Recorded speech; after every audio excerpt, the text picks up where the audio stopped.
your spot, put it in park. Here we go.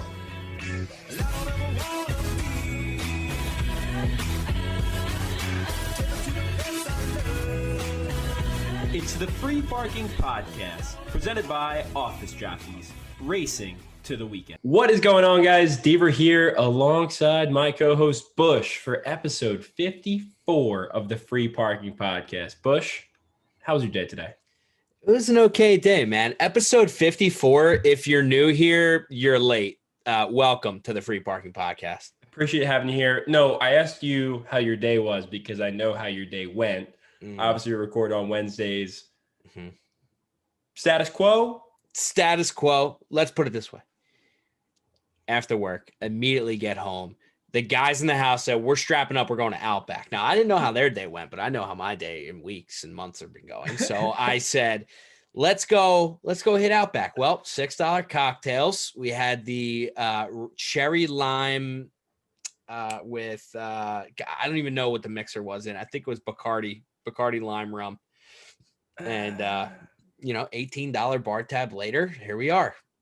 We're back. Is Outback the adult version, like the post-college version of Applebee's? I wouldn't go Could there. you say that? Could you say that's the dollar LITs? Yeah. I mean, out of college, make a little bit more money. You can afford, dollar LITs. And Outback. You can afford an Outback. That's the next stratosphere. And then sure enough, you're 33 and you're at Bonefish maybe. Dude, if we're lucky. Yeah. If we're lucky. Yeah, exactly. I was going to say Bonefish, maybe a little library for those of you who know what library is. Easy. That's around the 45 range. Yeah, 45, 50, up there. I liked it. Outback was a good little mix. There's nobody there.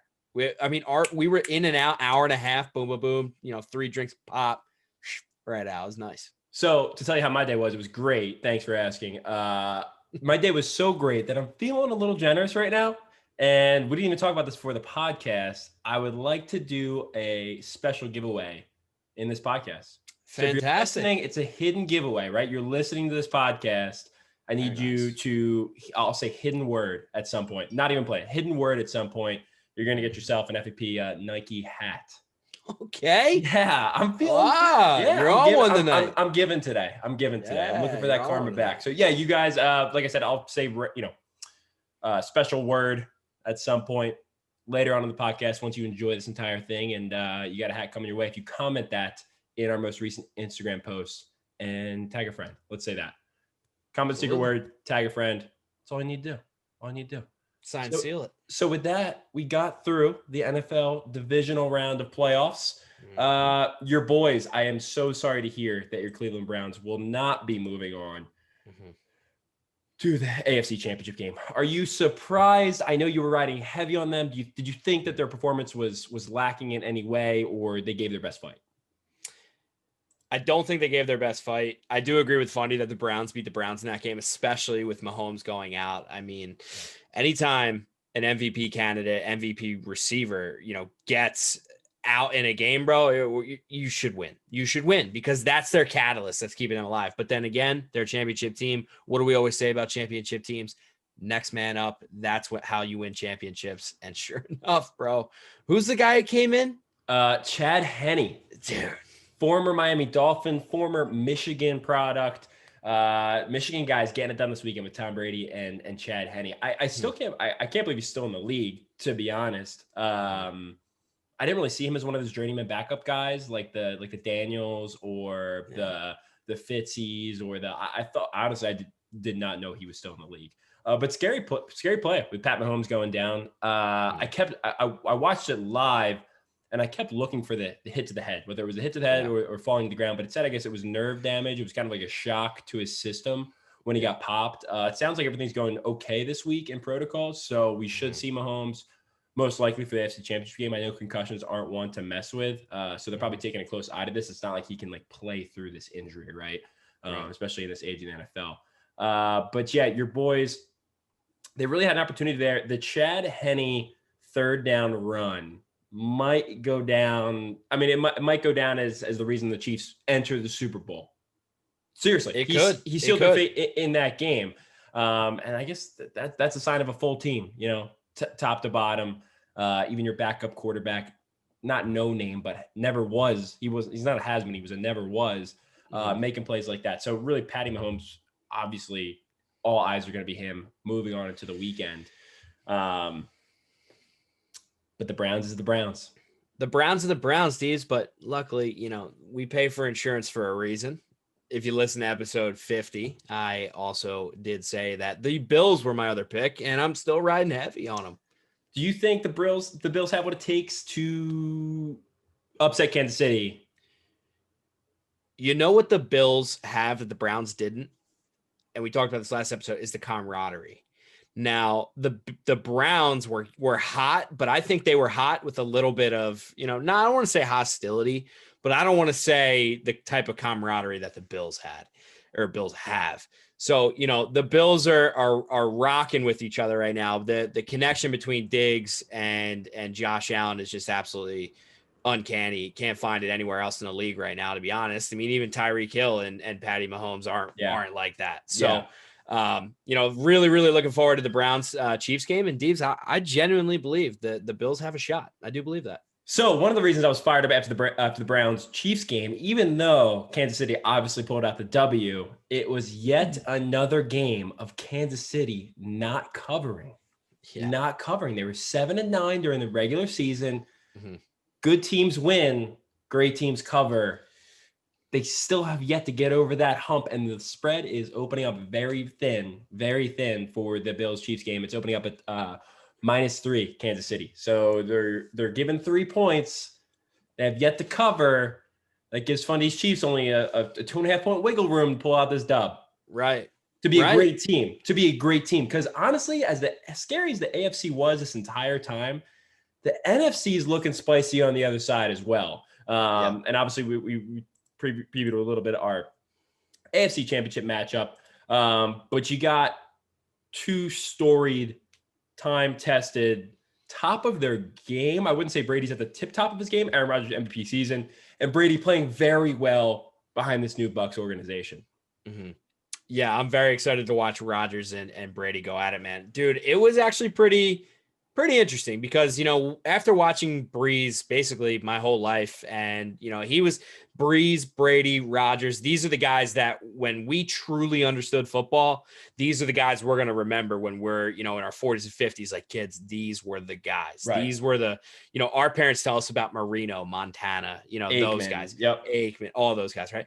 Well, basically what I'm getting at is I'm very excited in the fact that we just got to watch Breeze and Brady, and now we get to watch Brady and Rodgers. And no matter who comes out, they're all in that top tier talk. And so it's exciting. And the cool part is too, it's juxtaposed in the AFC with the next crop of quarterbacks, the Patrick Mahomes and the Josh Allens, who are going to be that next level for, not our kids, but 10 years younger than us.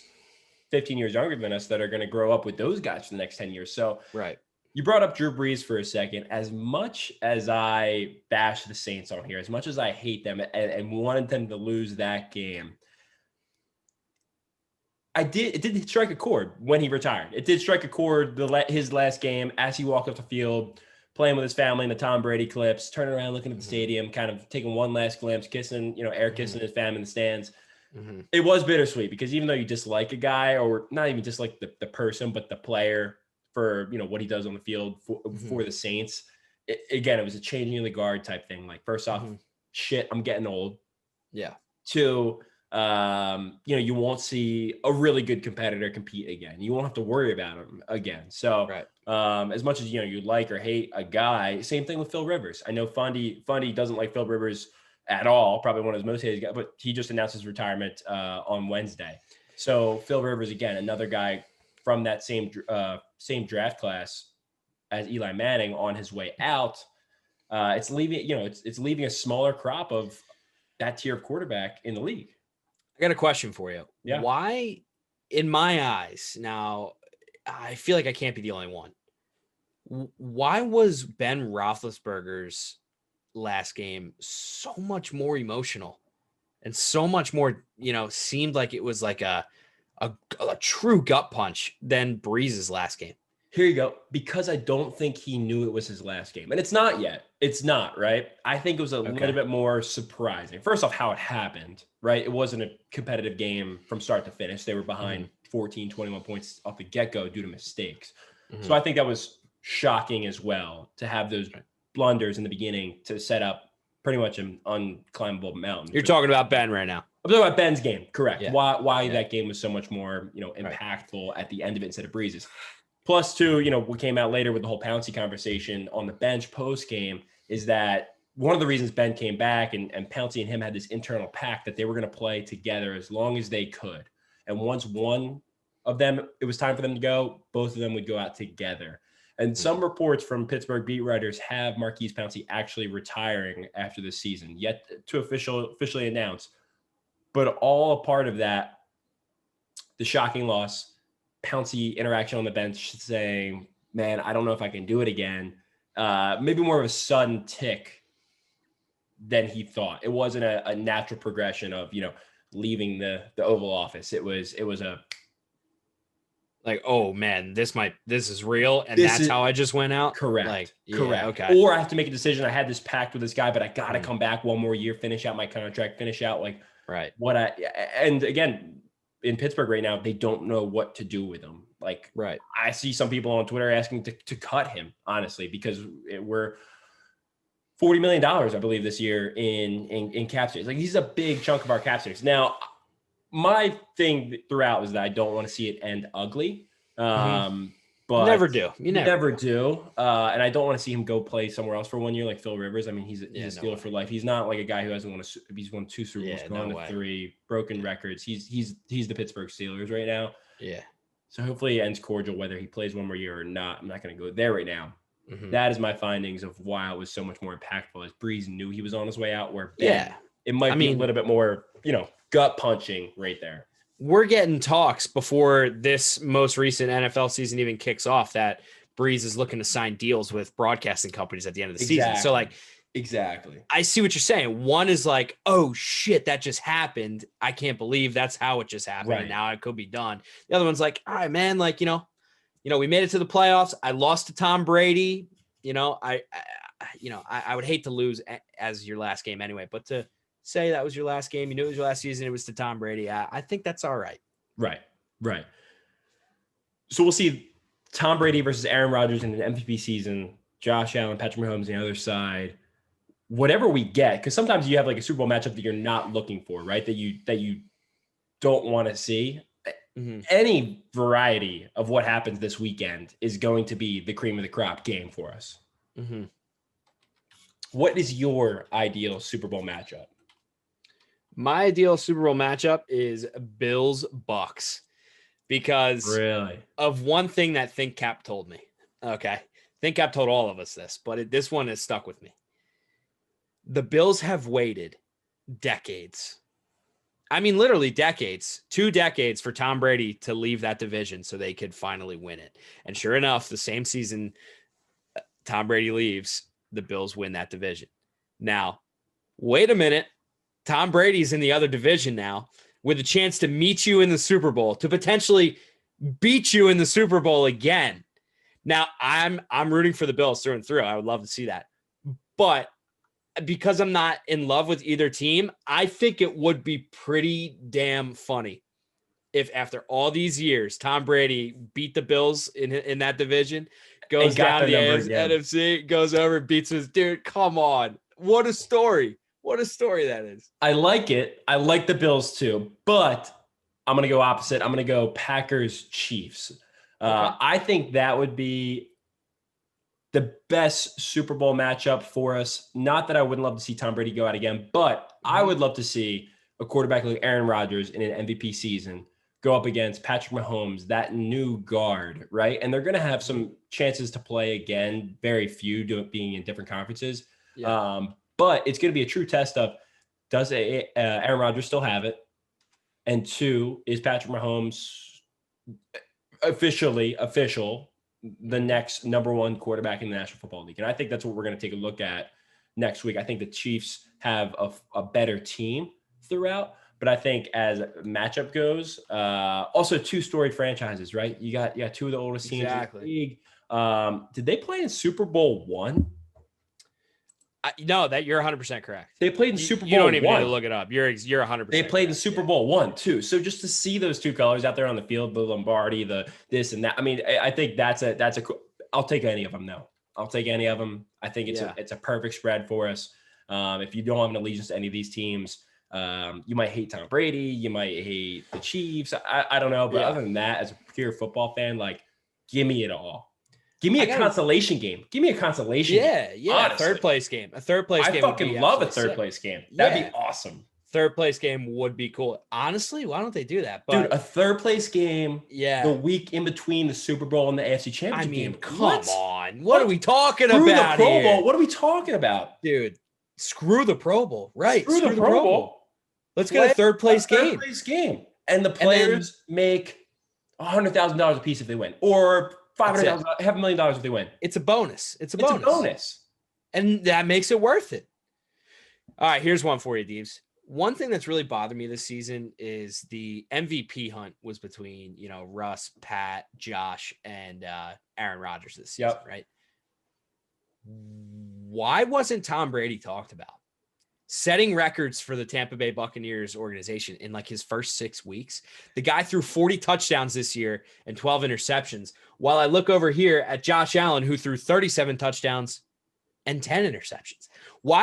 Now I understand what Josh Allen did for the Bills and how good he was this year, but a guy that throws 37 and 10 compared to a guy that throws 40 and 12. I mean, why wasn't he even considered? One, I would say that Josh Allen's on the outside looking in of the Pat Mahomes, Aaron Rodgers conversation for sure. Russ Wilson fell off probably like week 8. Mm-hmm. Tom Brady, if you look at their all-purpose yards, stat guy, take a look at the all-purpose yards. Josh Allen probably has, Tom Brady has 7 rushing yards, and one of them was a touchdown last week. Like, Josh Allen has hundreds of rushing yards. That's a part of it as well. What he can do outside of the pocket. And to go backwards, to talk about the Ravens and Buffalo Bills game, we didn't really get to dive into that one.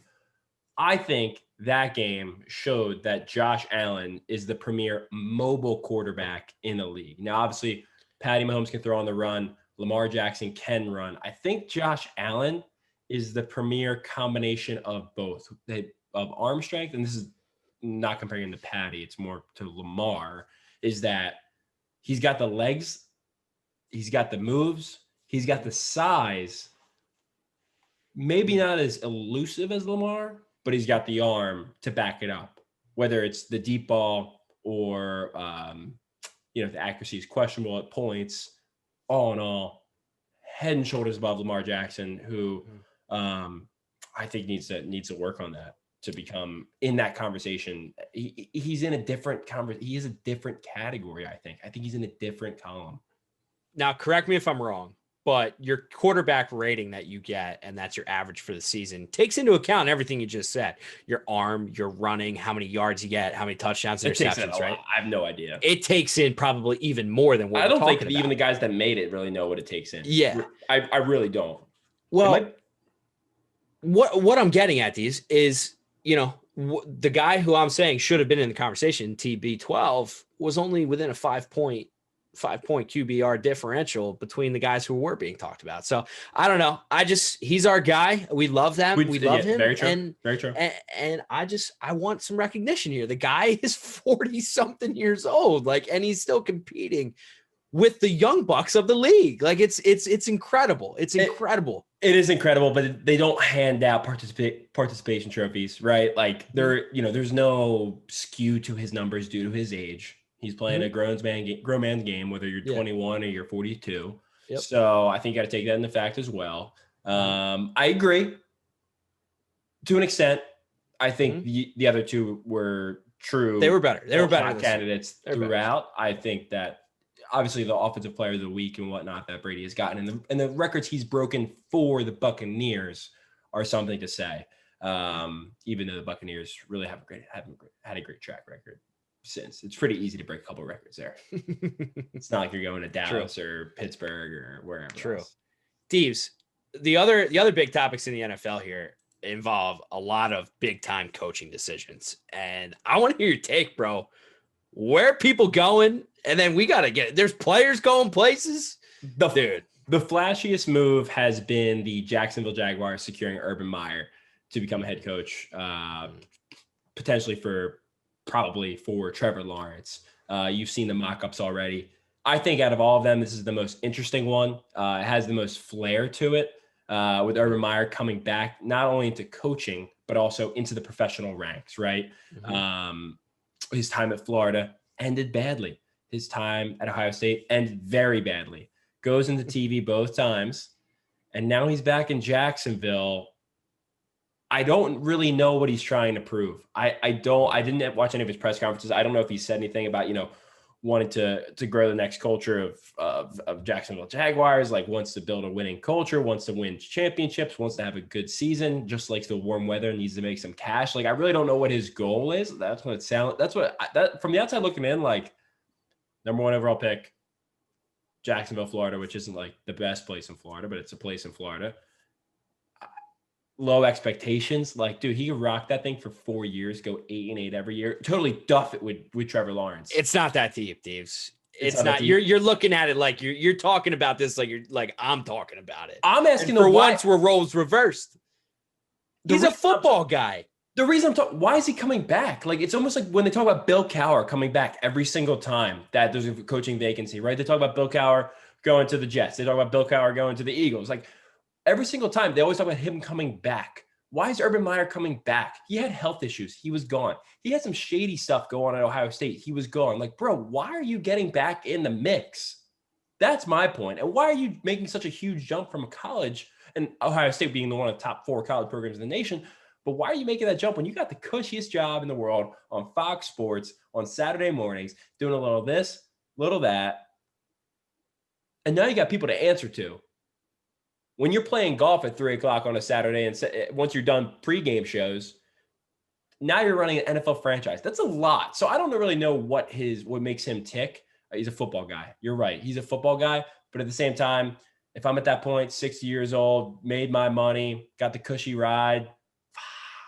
Let me ask you something. To rebuild the Jacksonville Jaguars. Let me ask you something. Go ahead.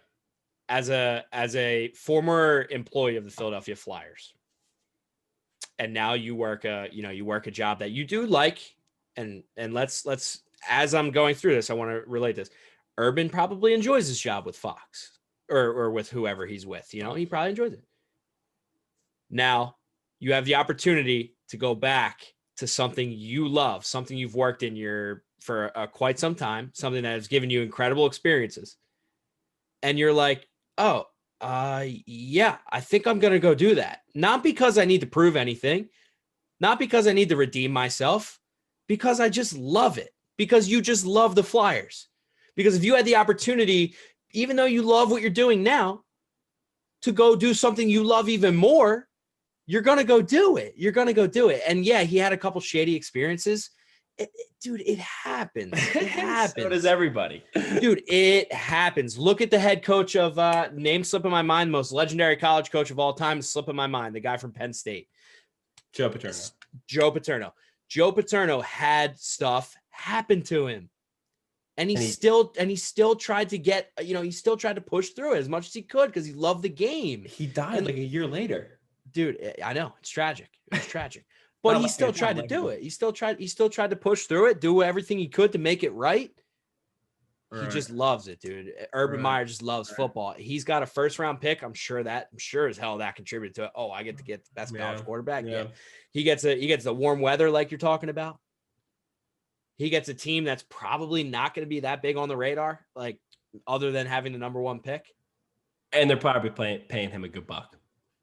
And he's getting paid, and he's doing what he loves, bro. If you had the opportunity to go at the Flyers, you're going there.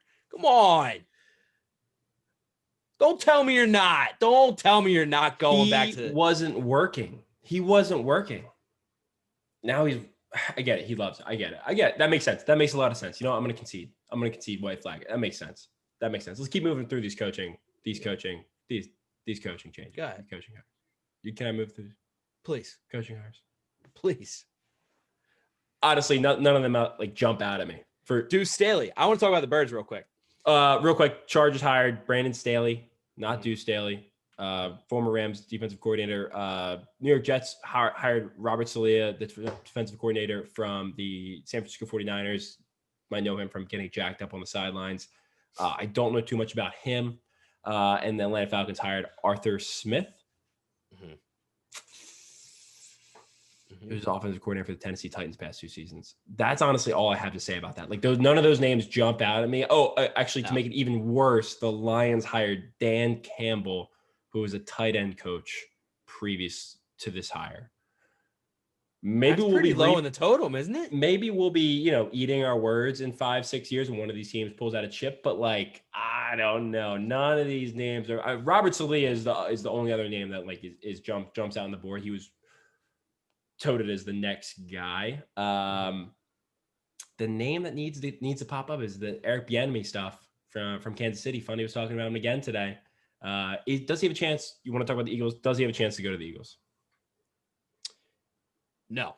The only two that are being considered for the Eagles right now are Josh McDaniels and Deuce Staley. Okay. They're the only two. Both of their odds are the smallest for Vegas right now. And I have a couple things I need to say about it because all the players, all the former alumni, or all the alumni who are texting and tweeting that Deuce Staley should be the coach. While I do agree, why wouldn't you hire a guy who has seen everything that has happened with Doug Peterson and still wants to be there? Why wouldn't you hire that guy? Because he's devoted to your system and I think that's a no-brainer. However, you don't want to hire a coach that everybody likes. That's a mistake. Because people become too complacent, people become too comfortable, and results don't show. Now, let's go look at Josh McDaniels real quick. When did you ever see Josh McDaniels and Tom Brady have a cordial conversation on the sideline after Tom Brady left the field? You saw how many times did we see Tom Brady walk over to the sideline and him and Josh McDaniels were in each other's face, screaming at each other, slamming a clipboard, Brady slamming his helmet on the ground. Right. But what did that produce? What did that produce? 6 damn rings. 6 damn rings. What I'm saying is sometimes you need a head coach that people don't like, because I think personally, and while I love Doug, he was a leader of men. A lot of people liked him. A lot of people liked him. And I think that could have been to his demise. Whereas Josh McDaniels, man, I think him and somebody, he might look at Carson Wentz and say, get your ass in gear and figure it the F out, instead of maybe babying him a little bit. Who knows, being a little nice with him, maybe a nice presser. No, Carson's accountable. Carson's sitting his ass down on the bench this week until he figures himself out. Like, who knows, man? Sometimes you need tough love. Tough love can produce results. I'm not in the Steelers locker room every single day, but I'm going to talk about him again here with the Mike Tomlin comparison, that he's a likable coach, player's coach.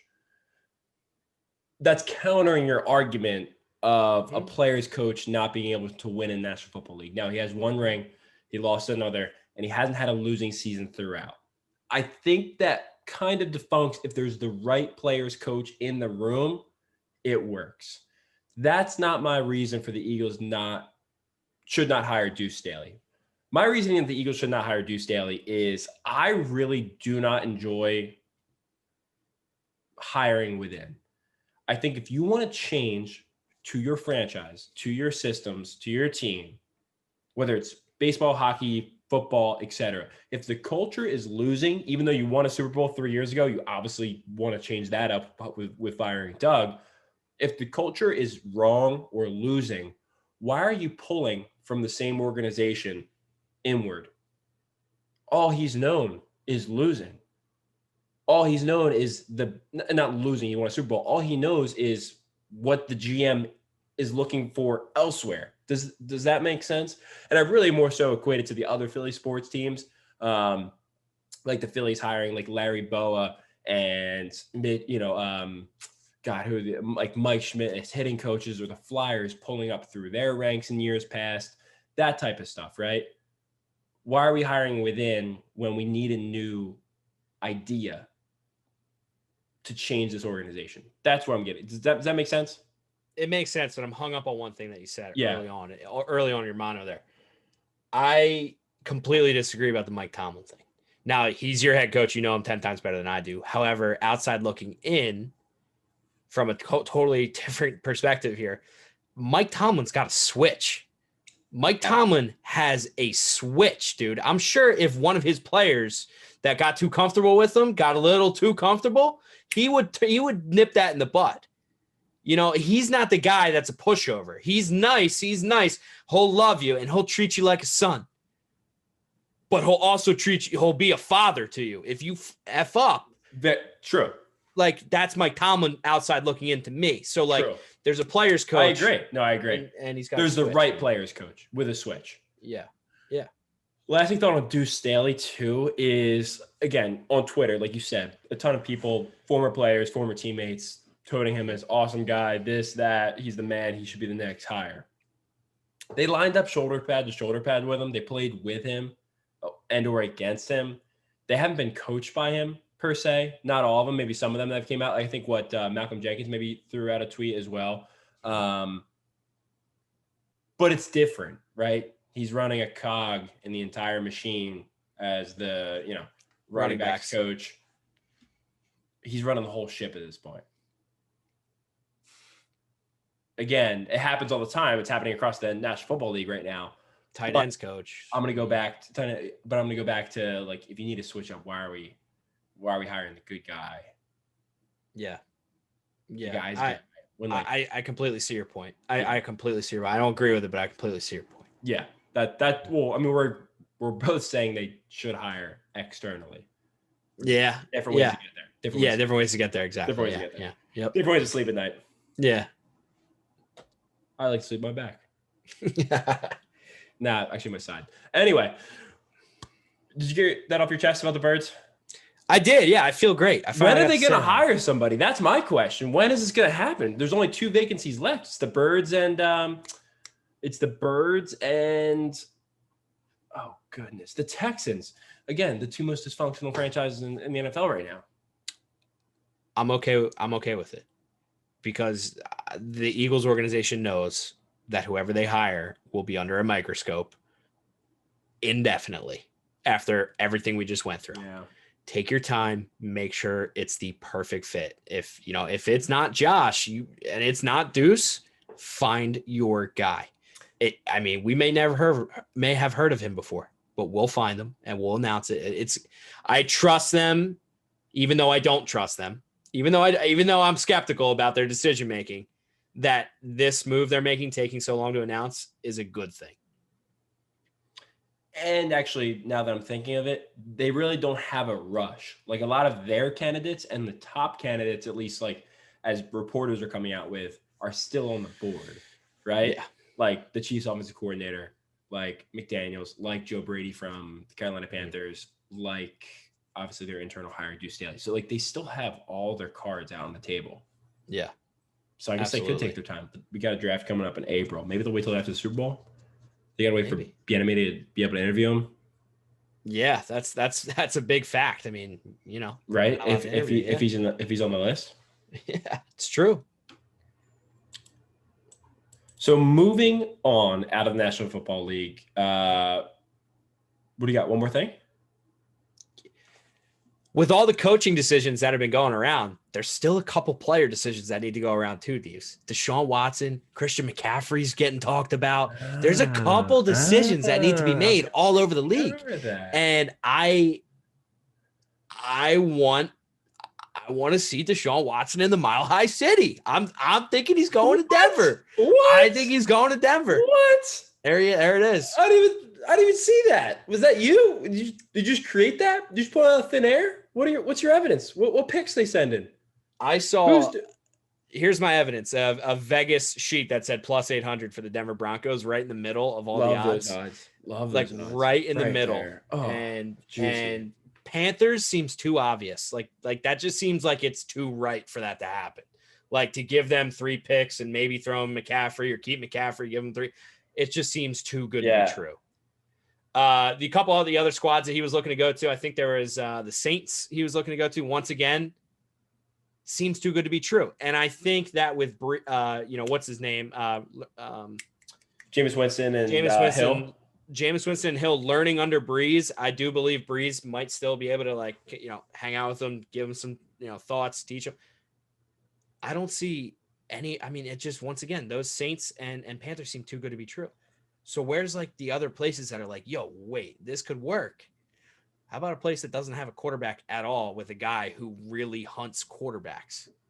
Very true. Hunts and misses a ton. I think so. The news that came out today was saying that the going rate for Deshaun Watson, what it's going to take, is at least 3 first-round picks. A joke. I take that today, yesterday, tomorrow, next week. I take that.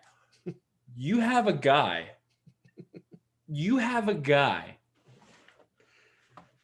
that is a surefire bet to be the starting quarterback for your football team for at least those 3 years. Dude, Deshaun Watson it's like the Matt Stafford situation in Detroit. He's dying down there. 3 first-round picks for a team that doesn't have a quarterback right now. Dude, you can see what happens when first-round picks are traded. You can't hoard them all in. When first-round picks are traded for the right guys, like the Pittsburgh Steelers, who haven't traded a first-round pick since 1965, let's say, until they did 2 years ago or last year to trade for Minka Fitzpatrick from the Miami Dolphins. We did not miss that first-round pick. Name the last 3 Eagles first-round picks. Think about it that way. He's not on the team anymore. He's kind of beat. He's overpaid now or needs a new contract. Think about that. Fill him somewhere else. If you have a guy like Deshaun Watson on your team who's leading the stat card as a quarterback every single week, week in and week out, on a pitiful Houston Texans team, he's chucking up losses. No shit. They suck. The coach blew up the team, sent DeAndre Hopkins to Arizona, drove into the ground. 3 first-round picks. Name the last 3 first-round picks from any organization that are all 3 Pro Bowls every single year. I don't know if you can find one. So a team that needs a quarterback who has a lifespan of the next 13 years, it's a no-brainer. And I'm going to take the no-brainer. I think if he moves at all, it's the Carolina Panthers that make the move. I've been talking with texting with Hammonds about it. I do that every day of the week. I send McCaffrey over there. I do. One of the top running backs, if not one of the 2 best in the league, obviously injury prone heavily this year. Plus the team was also not that good, so they didn't rush him back. Gone. You're gone. But why would the Houston Texans, even though McCaffrey's 1 or 2 best running backs in the league, why would the Houston Texans need him when they have David Johnson and Duke Johnson there? They have a solid running back duo in Houston. Different. A solid, reliable, good running back. Different. David and Duke Johnson, Christian McCaffrey. That's a Lambo to a really nice Honda Civic. Where was Christian McCaffrey this season? On the bench because he was hurt. Oh. But if they send picks along with it, it makes a little more sense. It's flashy. It sells tickets for Houston. How about that one? Because they hate the franchise right now. If Houston sends him for 3 first-round picks, if Houston sends Watson for 3 first right now, no one's going to be there next year, COVID or no COVID. No one's going. They're going to hate the organization probably even more for a little bit until they actually draft some good guys. I think they would like a player. And I think they like a guy that sell jerseys, put butts in seats, and Christian McCaffrey's that guy. Now, if I'm the Panthers, I'm saying thanks, but have a great life to McCaffrey and bringing Watson in. That's my take. Do you understand, though, the 3 first-round pick conversation? Seriously. I understand everything you said. You got a guy. You got a guy. I understand everything you said, but what's Deshaun Watson done to prove that he's worth 3 first-round picks? That's an absolute blasphemy. I mean, if he's worth 3 first-round picks, Carson Wentz is worth 5 first-round picks. And don't say no to that, because what has Deshaun Watson done better than Carson Wentz in both of their careers? His stats crush him. They crush him. I'm going to pull him up right now. Please. Deshaun Watson was 7th in the league in touchdowns. He was 1st overall in yards. Completion percentage, he was 3rd overall in the league. I mean, top to bottom, he's trending in the opposite direction of Carson Wentz. They're not even in the same category anymore. They're not. No, they're not. Looking at their stats, Deshaun Watson beats him out in all of his stats. Right. He does. Right. So I'm sending 3 first-round picks. Again, if I got a phone call right now as GM of any football team and they ask me and the numbers work, the money worked, I'm saying yes. I would honestly love for the Steelers to do it, but they're a year away. They're a year away with the Big Ben contract. Whether he stays or retires, they're still eating some of his cap space, and they can't afford Deshaun Watson. Even though the Photoshops are out there and they look spicy, but they can't afford him. It's crazy that the Steelers are a year away. It sucks that the Steelers are a year away because that would have been an insanely smart move and obvious move for the Steelers to make. But Deebs, I feel like your Steelers always draft really well and always have a solid team, but they're always like a little screwed with their moves they have to make down the line. Like they got rid of that first round pick to get Minka, but that's a little off topic. But anyway, I don't know, Deebs. I think 3 first round picks for a guy who hasn't made a deep run in the playoffs ever is a little whack. And you're going to send him over to the Panthers, who's on a perfect track to grow with Deshaun Watson. I'm talking like win next year and win the year after and get better and better and better. Like he's on a perfect track to trend upward with a young defense, a good head coach, a good offensive coordinator there. I think they're on the right track to trend upwards with Deshaun Watson. And I'm talking about like winning more games next year and even more the year after. You know what I mean? The reason he hasn't had a deep run in the playoffs is because he plays with the Houston Texans. Come on now. Would Walker still be backing Deshaun up in Teddy probably would back up. I think Teddy signed a multi-year. Yeah, Teddy would back up. So they kind of got rid of PJ? I mean, he's like Okay. So he'd be throwing to Robbie Anderson and DJ Moore, Curtis Samuel. Yeah, that's hot. That's hot. You draft a tight end, maybe another receiver. You need to fill the running back position because McCaffrey's gone. Panthers are my money. I don't hate that. And honestly, if he goes to the Broncos, he's not throwing anybody more spectacular than who he was throwing to at the Houston Texans. Jerry Jeudy. Yeah, I mean, that's it. Kendall Hinton, Tim Patrick, Cortland Sutton. I mean, right. Nobody that's like, oh man, he needs that. But like you look at the Panthers wide receiver core. Now listen, I'm happy wherever he goes because I'd like to see a good player go somewhere. I still don't think he's worth 3-round picks, and I'm still sticking to the Denver Broncos that he's going there. Dark horse. Yeah, I'm going with the middle of the pack. Like you glanced over him because they were in the middle of the pack, but like they got a quarterback hunter as a GM, and he's missed a lot. Is he going to hit gold this time? I guess we'll find out. He'll hit gold with Watson, but he has missed a lot, dude. A dangerous amount of time. Like a lot. Like how do you still have a job? Yeah. How do you still have a job? Exactly. Oh, that's right. Because you won however many rings with the Broncos. Yeah. Right. Yeah. You ever been to Mile High? Just curious. No, never been to Colorado. Yeah. No, never been. Let's take a trip out there. Dude, it's a gorgeous spot. Dude, the stadium is massive. Really? Massive, bro. Did you feel you were lightheaded at all? Any nosebleeds? Like, dude, I heard. Do you get drunk off of 2 beers there? No, I'm serious. I know you do here. I'm serious. I know you do here, but like out there too. No, out there it's like half a sip, and you're. Maybe that's why Coors Light's so popular out there. It's just it's a light beer, but like you pop 2 of them, it's like this microbrew. Could be, man. Hey, listen, the whole Deshaun Watson thing, bro, I think personally that a lot of what you said is correct. I'm definitely a little ignorant to it, but I think that all of it and all the mainstream talk about it just seems too good to be true. Yeah. So I respect it, but we'll see, man. We'll see. Like we said, you throw enough darts, one will stick. And insurance policies. That's the 2 things we learned today, class. So maybe you write them down. And you're also going to write down, at this point in time, the secret word. The secret word for the hat. We're going to segue from NFL talk to hockey talk here to wrap up the podcast. Mm-hmm. Hockey season's young. Thinking of a word. Do we do a player? Do we do an object? Do we do... Ask a question. Don't give them a word. Ask a question that you know the answer to and expect to see the answer in the comments. But I didn't tell them that at the beginning. Is it a very easy answer? I told them to put it in the comments anyway. Very easy answer. It's a hockey-related answer. What is the object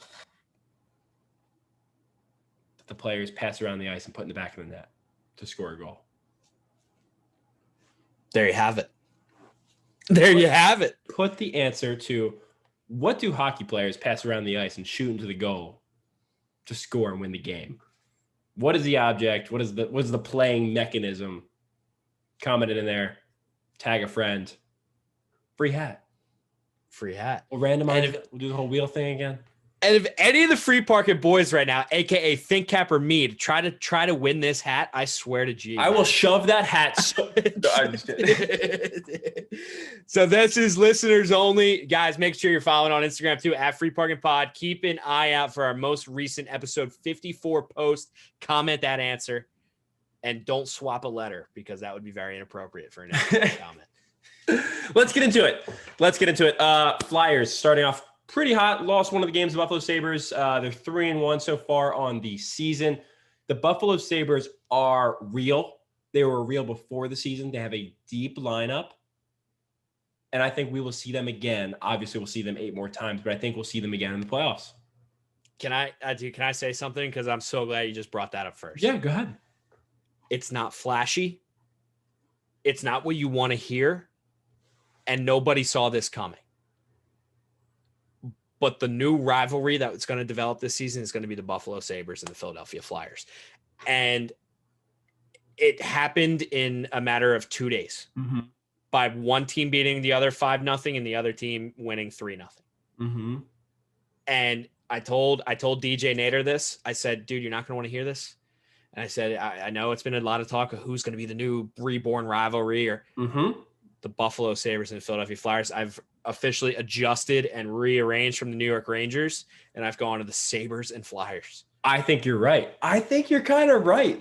A new rivalry that's going to be born, I would say. I think you're right. And they got into it in probably the early 2000s. Like, honestly, when Danny Briere was back and forth, when Buffalo wore red, they got into it a little bit in the playoffs. But you're right. That is a reborn or restarted or brand new rivalry. Because they got young guys that don't give a damn, play the game hard, but can score goals and make things happen on both sides that don't take shit from nobody.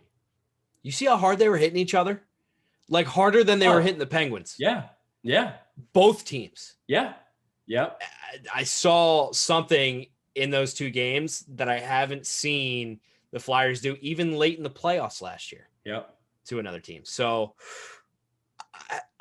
I'm here for it. I mean, who they got? They got Eichel. They got Eichel over there at the Sabres. So I mean, they're a little deeper than that. That's for sure. To beat such a hot Flyers team, 5-0, barring Carter Hart had, multiple games in just a few amount of days. And he had a rough night, which that's a whole nother conversation that Carter Hart needs to stop having these blow up games. He's like us on the golf course, dude. We'll go out, we'll shoot 85, 105. Yeah. It's like, yo, where'd the consistency go? Yeah. That's a conversation for another time. Maybe next episode after we watch him play a few more games here, but thank God for Brian Elliott, man. Because, I mean, the blow-up's got to stop. The past couple of years, Brian Elliott's been one of the, if not the best backup in the entire league. My lasting Flyers comment is that the secondhand scoring, and not really secondhand scoring, but the consistent scoring needs to continue for a lot of these other players. Like Travis Konechny's having an absolute tear to start off the season.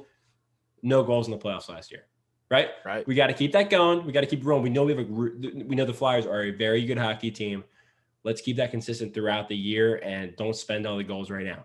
You know what I mean? Like let's keep that through the rest of the season.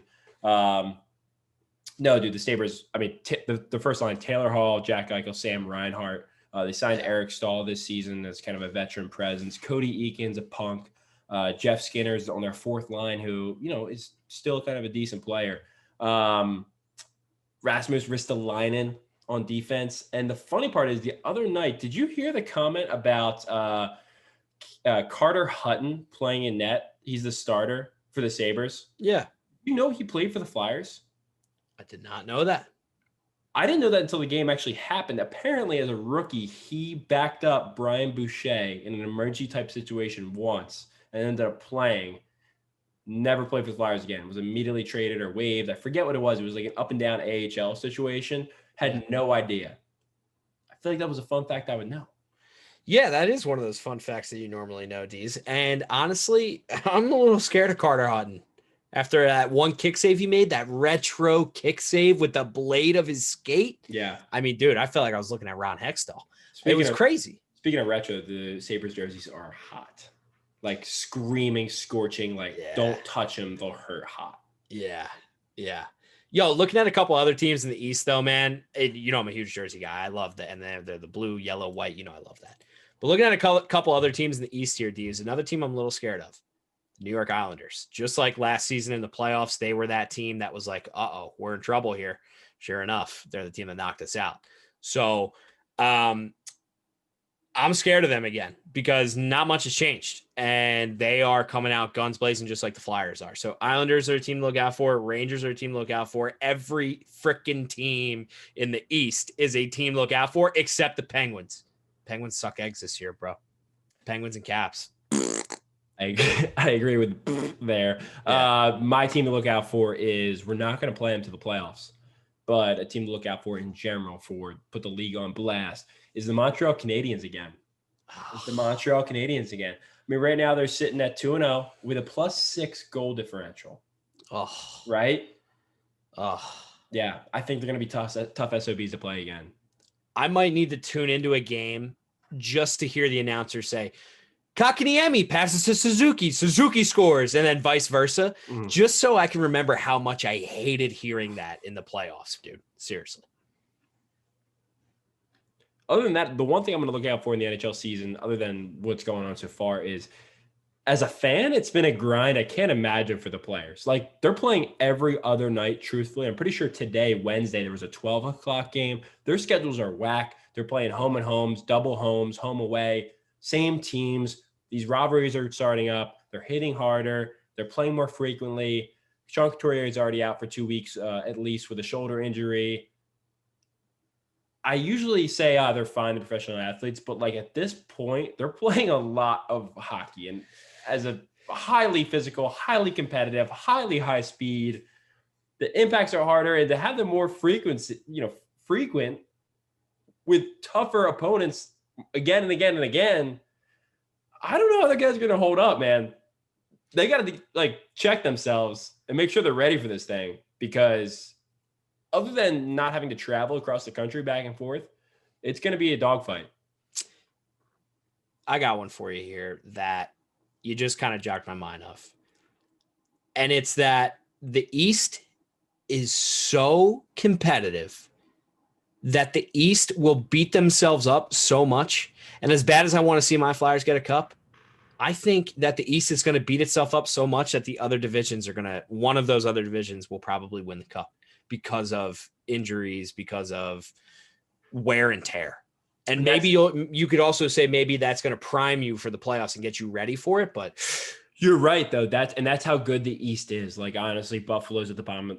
They're at the bottom of the division right now at 1-3. They easily could come out on top of this thing. You know what I mean? That's how good. Like you said, they're going to chew each other up. While you take a look at the Vegas Golden Knights in the West, they're going to run away with it. They're going to cruise. They're just chilling. 2 or 3 teams at the bottom there that aren't going to do it at all.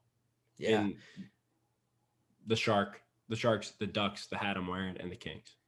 And then you get to the playoffs against a team that cruised its way to get there. And you're like, you're crawling to the finish line like, who we got next? Yeah. I mean, I can see it happening. I can see it happening. They could chew each other up, man. It's a little scary. I think it's a wrap for episode 54, man. I agree. That was a good one. That was a fun one. They're always fun. Let's so again, I'm just gonna tell them the word. It's puck. The word is puck. Comment the keyword. I mean, I just want to make sure the question was concise. I don't know if the question actually made sense. Did it make sense? It was pretty obvious. Okay, good. Keyword's puck. Comment below. Go do it spicier. Do it spicier for me. You do this every single night on the esports thing. Yeah, absolutely. Guys, if you heard the keyword in the chat in the podcast episode 54, give me more. Don't forget to go to our most recent post on our Instagram. It's going to be the episode 54 graphic. Hit in the comments, type puck, not no, type puck. Type puck. Okay, you hear me? So type that. First one to type puck in the chat and tag somebody else. Friend. And at your friend, make sure your friend follows. Try not to tag somebody that doesn't follow already or that already follows. I mean, do us a favor. Help a guy out. We're trying to get to 1,000 and you guys are in the chat. Type it in at your own people that already follow. Come on. Giving away free hats for my health here. Yeah. Sounds good, dudes. I appreciate it, man. That was a great one. Thanks, everybody, for listening. Thanks for the support. Appreciate you all. And have a great rest of your week. Championship football. Conor McGregor's fighting this weekend. Lock and loaded for another good one. Thanks, everybody. Signing off.